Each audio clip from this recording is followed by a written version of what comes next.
Honey, look, but be careful. There's lots of snow right there. Just like the other day. There's snow everywhere.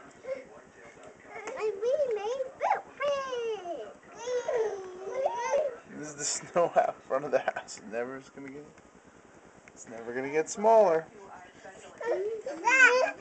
Okay. That's it, buddy. What are you doing? That's snow, buddy. Look at me, Jay.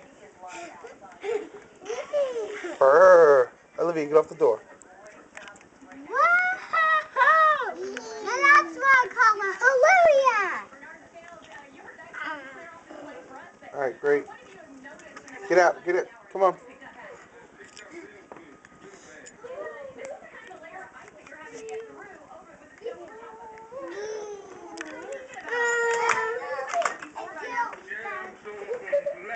The last snow. You just gotta hang in there, right? You go home and soak in some Epsom salt. Well, something to get through. Well, you're doing a great job, and it really is important what you're doing, because if not, I mean, it's treacherous. It's really good. Even just walking up and down here, it's dangerous. If you ain't got to be out here, don't come out here. Yeah, it's senseless. It bears repeating for sure, and they, the roads. Right. And cars and the older people. Yeah.